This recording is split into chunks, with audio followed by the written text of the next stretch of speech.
Hey guys, it's Trevor, and today I'm going to be talking about Einstein and World War II. I originally had a group, but they kind of left me on read when I asked them when they want to do the project, so I assumed they didn't really want to do the project, so I just started it on my own. But, anyways, Einstein in his early life, Albert Einstein, he was born in Ulm in the Kingdom of Württemberg in the German Empire on the March 14th, 1879. His father intended for him to pursue electrical engineering, but Einstein clashed with authorities and resented the school's regime and teaching method. He later wrote that the spirit of learning and creative thought was lost in strict rule learning. And contrary to popular belief, Einstein never failed math. He had learned integral and differential calculus on his own before he was even 15 years old. And then Einstein visited New York City for the first time on April 2nd, 1921, where he received an official welcome by Mayor John Francis Hylan, followed by 3 weeks of lectures and receptions. He went on to deliver several lectures at Columbia University and Princeton University, and in Washington he accompanied representatives of the National Academy of Science on a visit to the White House.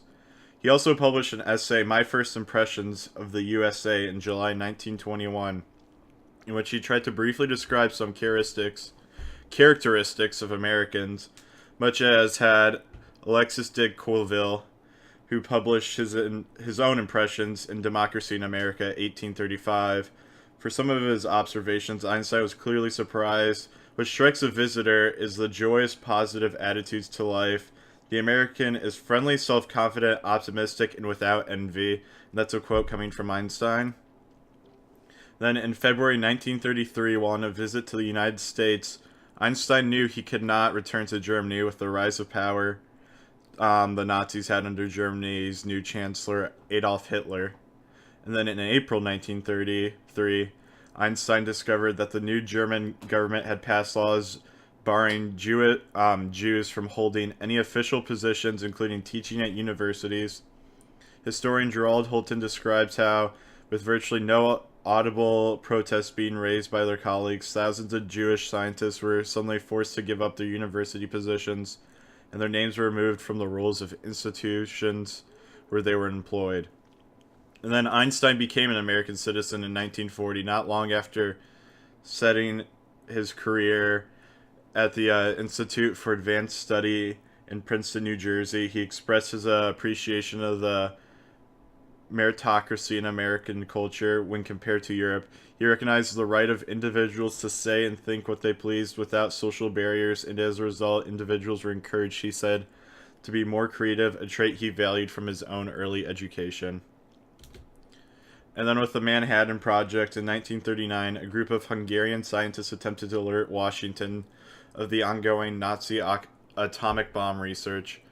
Einstein and Szilard, along with other refugees such as Edward Teller and Eugene Wigner, regarded it as their responsibility to alert Americans to the possibilities that German scientists might win the race to build an atomic bomb, and to warn that Hitler would be more than willing to resort to such a weapon.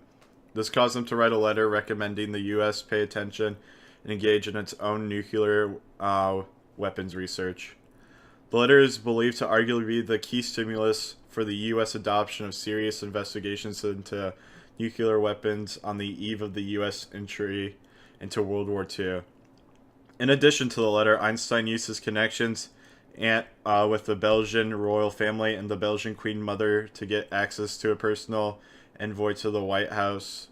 The White House's Oval Office. President Roosevelt could not take the risk of allowing Hitler to possess atomic bombs first.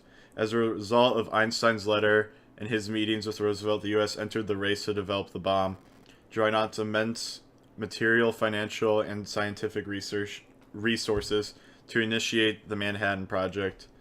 The U.S. became the only country to successfully develop nuclear weapons during World War II, and also remained the only country to have had used them in combat against Hiroshima and Nagasaki on 6th and 9th August 1945.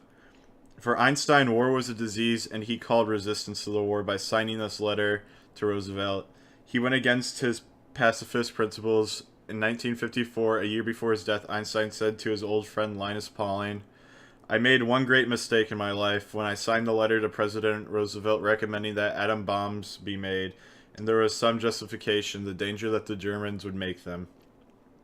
Then Einstein's greatest role in the invention of the atomic bomb was signing a letter to President Franklin Roosevelt urging that the bomb be built.